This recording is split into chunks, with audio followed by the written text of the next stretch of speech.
بابا نے کبھی بھی مجھے بھرپور پیار نہیں کیا۔ ان کے آفس سے آنے کے بعد میں دوڑتا ہوا ان کی ٹانگوں سے لپٹ جاتا اور بابا بس سر پر ہاتھ ہی رکھتے۔ میں گود میں چڑھنا چاہتا تو نظر انداز کر دیتے اور میرے بھائیوں کی طرف مڑ جاتے۔ میرے لیے لائے ہوئے پھل بھی ماں کو پکڑا دیتے۔ میں ماں سے شکایت کرتا تو ماں کہتی کہ میرا شہزادہ بیٹا میں ہوں نا، آپ کو سب سے زیادہ پیار میں کرتی ہوں۔ شہزادہ چھوٹا تھا اس لیے بہل جاتا اور اس تفریق کو سمجھ نہیں پاتا۔ میرے دونوں بھائی اسکول جاتے تھے جبکہ میں گھر میں پڑھتا۔ ماں میری وجہ سے کم ہی کہیں آتی جاتی تھی۔ عید کی خریداری ہو، خاندان کی کوئی شادی ہو، شب برات ہو، بابا اور بھائی ہر جگہ جاتے۔ میں بھی ساتھ جانے کی ضد کرتا، ماں مجھے نہ جانے کے لیے منع ہی لیتی۔ وہ خود بھی میرے ساتھ گھر پر ہی رک جاتی۔ ایک رات ماں رو رہی تھی اور بابا کو کہتے سنا، تمہیں سمجھ کیوں نہیں آ رہی کہ یہ ہم میں سے نہیں ہے، اس کو اس کی جگہ پر ہونا چاہیے۔ ماں نے کیا کہا یہ تو میں نہیں سن پایا، مگر یہ ہم میں سے نہیں ہے کہیں دماغ میں اٹک گیا۔ مجھے ماں اور ماں کی چیزیں بہت اچھی لگتی تھی۔ ماں کا دوپٹہ، ماں کی چوڑیاں، سنگھار میز پر رکھا، ماں کا کاجل، سرخی، ماں کے ہاتھوں پہ لگی مہندی۔ میرا تعلق ایک کھاتے پیتے خاندان سے تھا۔ بابا کا اسٹیٹ ایجنسی کا کام تھا جو کہ خوب پھل پھول رہا تھا، اور ماں کو اکلوتی اولاد ہونے کی وجہ سے نانا کی ساری جائیداد ورثے میں ملی تھی۔ بابا ماں سے محبت کرتے تھے، تبھی مجھے کسی چیز کی کمی نہیں تھی۔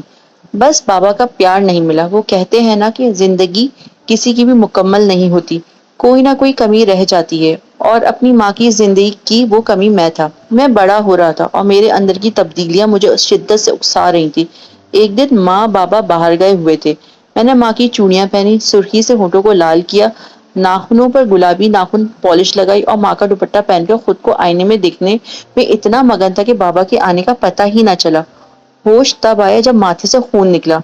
بابا نے تھپڑ ہی اتنے زور سے مارا تھا کہ میز کے کونے نے ماتھا زخمی کر دیا۔ بابا نے غصے میں ماں کو کہا کہ اس گھر میں اب یا تو وہ رہیں گے یا پھر میں۔ یہاں بھی ایک ماں ہی جیتی۔ اگلے دن ہی ماں مجھے لے کر نانا ابو کے گھر شفٹ ہو گئی۔ میں نے ساری پڑھائی گھر بیٹھے کی اور پرائیویٹ امتحانات میں بیٹھ کر ڈگریاں حاصل کی۔ سال بہ سال گزرتے گئے، ماں بیمار رہنے لگی۔ ماں سے ملنے بابا پابندی سے آتے تھے، پر نہ ماں واپس لوٹ کے گئی، نہ ہی بابا نے دوسری شادی کی۔ میرے بھائی کہتے ہیں کہ میں نے ان سے ان کی ماں چھینی ہے۔ ماں سے کئی بار کہا بھی کہ وہ واپس چلے جائیں، اب میں اکیلے رہ سکتا ہوں۔ وہ نہ مانی، کبھی اور شوہر کے پاس جانے کے بجائے قبر میں اتر گئی۔ ماں جاتے جاتے شمع سے شمع جلانا سکھا گئی۔ میں نامکمل تھا یہ بھی سمجھ میں آ گیا۔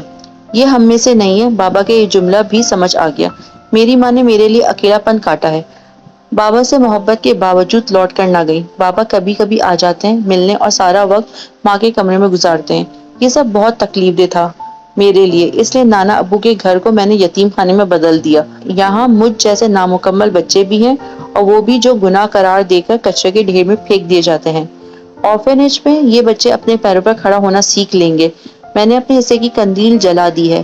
ماں نے کچھ سوچ کر ہی میرا نام شمس رکھا تھا، یعنی روشنی، اور آرفنیج اسی شمس کی ایک کرن ہے۔